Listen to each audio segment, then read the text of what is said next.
ओम शांति।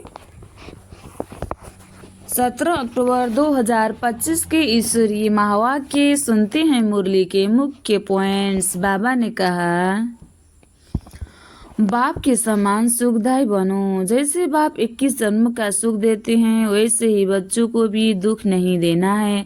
हर संकल्प में प्रीत और सेवा की भावना होनी चाहिए। बाबा ने कहा, सेवा में सफलता पाने के लिए मिठास, नम्रता और ईश्वरीय मर्यादा में रहना जरूरी है। नेक्स्ट, गुस्सा, तंग करना, नफरत, अपमान को सह न पाना, यह सब आसुरी स्वभाव है। ईश्वरीय संतान को यह शोभा नहीं देता। यह स्मृति बनी रहे कि ज्ञान शिव बाबा सुना रहे हैं, ब्रह्मा नहीं। यही देही अभिमानी स्थिति बनाएगी। खुद की जांच करो। हमारा स्वभाव दैवी है या आसुरी? क्या हम बाप के बच्चे मददगार हैं? खुद की जांच। रूप बसंत बच्चों का कर्तव्य है कि उसके मुख से सिर्फ ज्ञान रत्न निकले, पत्थर, कटु वचन, निंदा आदि कभी न निकले। और अब सुनते हैं महावाक्यों को विस्तार से। मुरली का सार। मीठे बच्चे, जैसे बाप भविष्य 21 जन्मों के लिए सुख देते हैं, वैसे आप बच्चे भी बाप के मददगार बनो, प्रीत बुद्धि बनो, दुख देने का कभी ख्याल भी न आए। मीठे बच्चे, जैसे बाप भविष्य 21 जन्मों के लिए सुख देते हैं, वैसे आप बच्चे भी बाप के मददगार बनो, प्रीत बुद्धि बनो, दुख देने का कभी ख्याल भी न आए। प्रश्न, तुम रूप बसंत बच्चों का कर्तव्य क्या है? तुम्हें बाप की कौन सी शिक्षाएं मिली हुई है? उत्तर में बाबा कहते हैं, तुम रूप बसंत बच्चों का कर्तव्य है मुख से सदैव रत्न निकालना। तुम्हारे मुख से कभी पत्थर नहीं निकलने चाहिए। सर्व बच्चों प्रति बाप की शिक्षा है कि बच्चे आपस में कभी एक दो को तंग नहीं करना, गुस्सा नहीं करना। यह आसुरी मनुष्य का काम है। दूसरा, मनसा में भी किसी को दुख देने का ख्याल न आए। तीसरा, निंदा, स्तुति, मान अपमान सब कुछ सहन करना। अगर कोई कुछ बोलता है तो शांत रहना, हाथ में लह नहीं उठाना कि तू प्यार का सागर है। ओम शांति। ज्ञान और अज्ञान। तुम बच्चों में अभी ज्ञान है। भक्त लोग महिमा किसकी करते हैं और तुम बच्चे जो यहाँ बैठे हो, तुम किसकी महिमा सुनते हो? रात दिन का फर्क है। वो तो ऐसे ही सिर्फ महिमा गाते रहते हैं। इतना प्यार नहीं है क्योंकि पहचान नहीं। तुमको बाप ने पहचान दी है। मैं प्यार का सागर हूँ और तुमको प्यार का सागर बना रहा हूँ। बाप प्यार का सागर कितना सबको प्यारा लगता है। बाप प्यार का सागर कितना सबको प्यारा लगता है। वहाँ भी सब एक दो को प्यार करते हैं।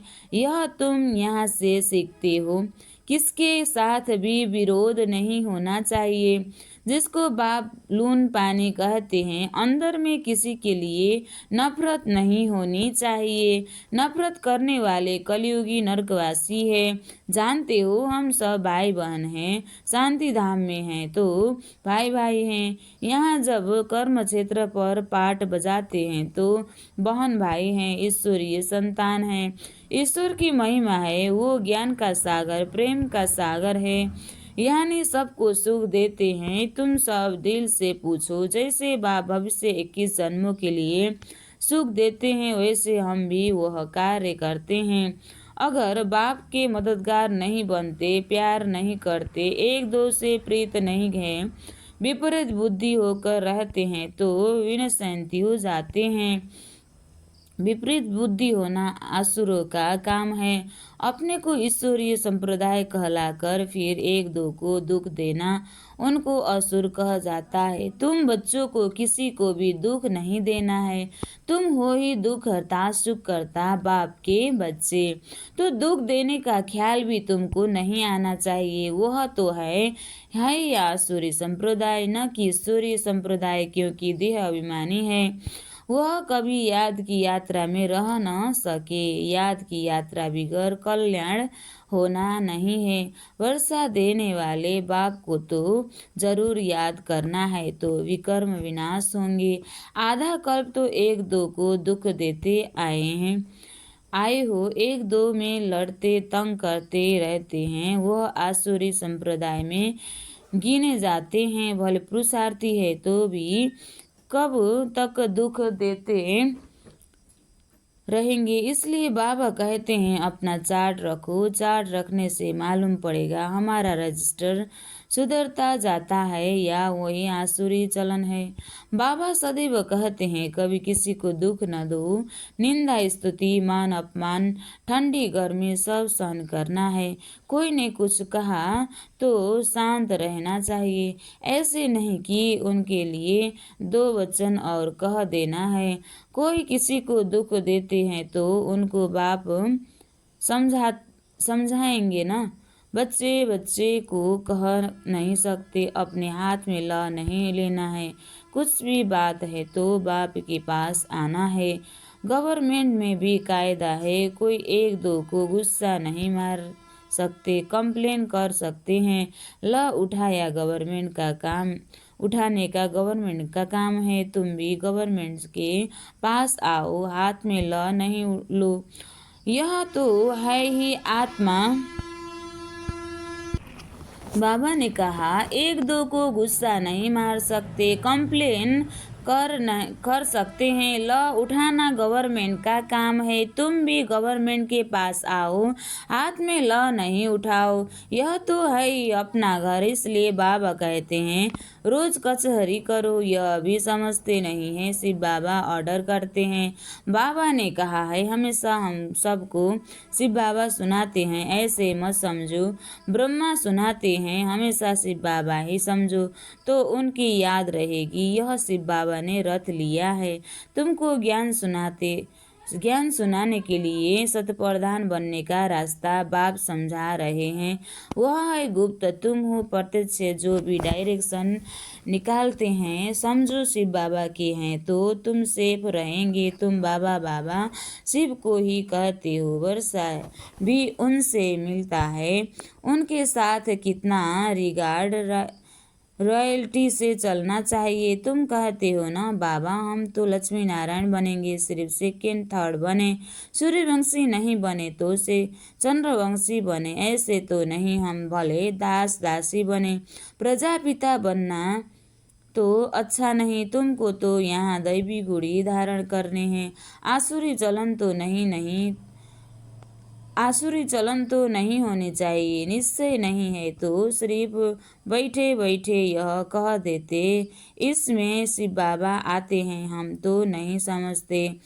माया का भूत आने से आपस में ऐसे कह देते। आपस में आसुरी स्वभाव वाले मिलते हैं तो फिर ऐसे बोलने लग पड़ते हैं। आसुरी बातें ही मुख से निकलती है। बाप कहते हैं तुम आत्मा रूप बसंत बनते हो, तुम्हारे मुख से रत नहीं निकलने चाहिए। अगर पत्थर निकलते हैं तो गोया आसुरी बुद्धि ठहरे। गीत भी बच्चों ने सुना। बच्चे कहते हैं बाबा प्यार का सागर सुख का सागर है, शिव बाबा की ही महिमा है। बाप कहते हैं तुम अपने को आत्मा समझ बाप को याद करो। इसमें बहुत अच्छे अच्छे बच्चे फेल होते हैं। देही अभिमानी स्थिति में ठहर नहीं सकते। देही अभिमानी बनेंगे तो तब ही इतना ऊंच पद पाएंगे। कोई बच्चे फालतू बातों में बहुत टाइम वेस्ट करते हैं। ज्ञान की बात ही ध्यान में नहीं आती है। यह भी गायन है। घर की गंगा का मान नहीं रखते, घर की चीज का इतना मान नहीं रखते हैं। जबकि कृष्ण आदि का चित्र घर में भी है फिर श्रीनाथ द्वारे आदि इतना दूर दूर क्यों जाते हो? शिव के मंदिरों में भी है तो पत्थर का ही लिंग। पहाड़ों से पत्थर निकलते हैं, वह घिस घिस कर लिंग बन जाते हैं। उनमें कोई कोई पत्थर में सोना भी लगा हुआ होता है। कहा जाता है सोने का कैलाश पर्वत से ना पहाड़ों से निकलता। बाबा ने कहा जाता है सोने का कैलाश पर्वत सोना पहाड़ों से निकलता तो थोड़ा थोड़ा सोना लगे हुए पत्थर भी होते हैं जो फिर बहुत अच्छे अच्छे गोल हो जाते हैं। वह बेचते हैं, मार्बल का भी खास बनाते हैं। अब भक्ति मार्ग वालों को कहो कि तुम बाहर में इतना भटकते क्यों हो तो बिगड़ जाएंगे। बाप खुद कहते हैं तुम बच्चों ने बहुत पैसे बर्बाद किए हैं। यह भी ड्रामा में पार्ट है जो तुमको धक्का खाना पड़ता है। यह है ही ज्ञान और भक्ति का खेल। अभी तुम बच्चों को सारी समझ मिलती है। ज्ञान है सुख का रास्ता। ज्ञान से सत्यु की राजाएं मिलती है। इस समय राजा रानी तथा प्रजा सब नर्क के मालिक है। जब कोई मरता है तो कहते हैं स्वर्गवासी हुआ। इन बातों को अभी तुमने समझा है। अभी तुम कहते हो हम स्वर्गवासी बनने के लिए स्वर्ग की स्थापना करने वाले बाप के पास बैठे हैं। ज्ञान की बूंद मिलती है। थोड़ा भी ज्ञान सुना तो स्वर्ग में जरूर आएंगे। बाकी है पुरुषार्थ पर। समझते हैं गंगा जल की एक लोटी भी मुख में डालने से पतित से पावन बन जाते हैं। लोटी भर कर ले जाते, फिर रोज उनसे एक एक बूंद पानी में मिलाए स्नान करते हैं। वह जैसे गंगा स्नान हो जाएगा। विलायत में भी गंगा जल भर कर ले जाते हैं। यह सब है भक्ति। बाप बच्चों को समझाते हैं बच्चे माया बड़ा जोर से थप्पड़ लगाती है, विकर्म करा देती है। इसलिए कचहरी करो। आप ही अपनी कचहरी करना अच्छा है। तुम अपने को आप ही राज तिलक देते हो तो अपनी जांच करनी है। तुम प्रधान से शतप्रधान बनना है। बाप सिरमत देते हैं ऐसे ऐसे करो, दैवी गुण धारण करो। जो करेंगे वह पाएंगे। तुम्हारे तो खुशी में रोमांच खड़े हो जाने चाहिए। बेहद का बाप मिला है, उनकी सर्विस में मददगार बनना है, अंधों की लाठी बनना है। जितना जास्ती बनेंगे उतना अपना ही कल्याण होगा। बाबा को तो घड़ी घड़ी याद करना है। नेस्टा में एक जगह बैठने की बात नहीं, चलते फिरते याद करना है। ट्रेन में भी तुम सर्विस कर सकते हो। तुम कोई को भी समझा सकते हो कि ऊंच से ऊंच कौन है, उनको याद करो। वर्षा उनसे ही मिलेगा। आत्मा को बाप से बेहद का वर्षा मिलता है। कोई दान पुण्य करने से राजा के पास जन्म लेते हैं, सो भी अल्पकाल के लिए। सदा तो राजा नहीं बन सकते। तो बाप कहते हैं यहाँ तो 21 जन्मों की गारंटी है, वहाँ यह पता नहीं पड़ेगा कि हम बेहद के बाप से यह वर्षा ले आए हैं। यह ज्ञान इस समय तुमको मिलता है तो कितना अच्छी रीति पुरुषार्थ करना चाहिए। पुरुषार्थ नहीं करते हैं तो गोया अपने पाँव पर कुल्हाड़ा मारते हैं। चार्ट लिखते रहो तो डर रहेगा। कोई कोई लिखते भी हैं, बाबा देखेंगे तो क्या कहेंगे। चाल चलन में बहुत फर्क रहता है। तो बाप कहते हैं गफलत छोड़ो, नहीं तो बहुत पछताना पड़ेगा। अपने पुरुषार्थ का फिर पिछाड़ी में साक्षात्कार जरूर होगा, फिर बहुत रोना पड़ेगा। क्या कल्प कल्प यही वर्षा मिलेगा। दास दासी जाकर बनेंगे। आगे तो ध्यान में जाकर सुनाते थे फलानी दासी है, यह है। फिर बाबा ने बंद कर दिया। पिछाड़ी में फिर तुम बच्चों को साक्षात्कार होंगे। साक्षात्कार बिगड़ सजा कैसे मिल सकती है। कायदा ही नहीं। बच्चों को युक्तियाँ भी बहुत समझाई जाती है। तुम अपने पति को बोलो, बाबा कहते हैं बच्चे का माँ शत्रु है, इन पर जीत पहनो, माया जीते जगत जीत बनो। अब हम स्वर्ग के मालिक बने या तुम्हारे कारण अपवित्र बन नरक में जाएं। बहुत प्यार नम्रता से समझाओ। मुझे नर्क में क्यों ढकेलते हो? बाबा ने कहा, मुझे नर्क में क्यों ढकेलते हो? ऐसे बहुत बच्चियां हैं समझ बाबा ने कहा, ऐसे बहुत बच्चियां समझाते समझाते आखिर पति को ले आती है। फिर पति कहता कि यह हमारा गुरु है, इसने हमको बहुत अच्छा रास्ता बताया। बाबा के आगे चरणों में आए गिरते हैं। कभी जीत कभी हार भी होती है, तो बच्चों को बहुत बहुत मीठा बनना है। जो सर्विस करेंगे वही प्यारे लगेंगे। भगवान बाप आए हैं बच्चों के पास, उनकी सिरमत पर चलना पड़े। सिरमत पर नहीं चलते हैं तो तूफान लगने से गिर पड़ते हैं। ऐसे भी है, वो क्या काम के रहेंगे। यह पढ़ाई कोई कामन नहीं है, और सब सत्संगों आदि में तो है कनरस, जिससे अल्पकाल सुख मिलता है। यह बाप द्वारा तो 21 जन्म का सुख मिलता है। बाबा सुख शांति का सागर है, हमको भी बाप से वर्षा मिलना है। सेवा करेंगे तब तो मिलेगा, इसलिए बैच सदा लगा रहे। हमको ऐसा सर्वगुण संपन्न बनना है। जांच करनी है कि हम किसी को दुख तो नहीं देते, आसुरी चलन तो नहीं चलते। माया ऐसे काम कराती है, बात मत पूछो। अच्छे अच्छे घर वाले भी बतलाते हैं, माया के यह विकर्म करा लिया। कोई सच बताते, कोई सच नहीं बताने से 100 गुणा दंड पा लेते हैं। फिर वह आदत बढ़ती जाएगी। बाप को सुनाएंगे तो बाप सावधान करेंगे। बाबा कहते हैं, पाप किया है तो रजिस्टर में लिखो और बता दो, तो तुम्हारे पाप आधा खलास हो जाएंगे।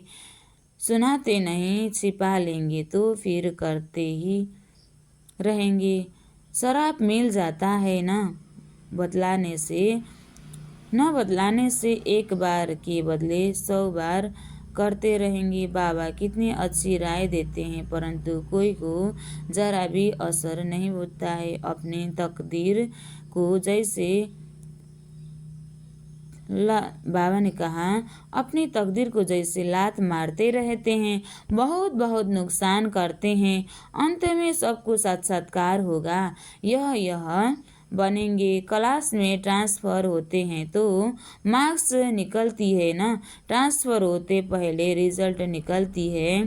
तुम भी अपने क्लास में जाते हो तो मार्क्स का पता पड़ेगा। फिर बहुत जर बाबा ने कहा, तुम भी अपने क्लास में जाते हो तो मार्क्स का पता पड़ेगा। फिर जोर रोएंगे, फिर क्या कर सकेंगे। रिजल्ट तो निकल गई ना, जो तकदीर में था वो ले लिया।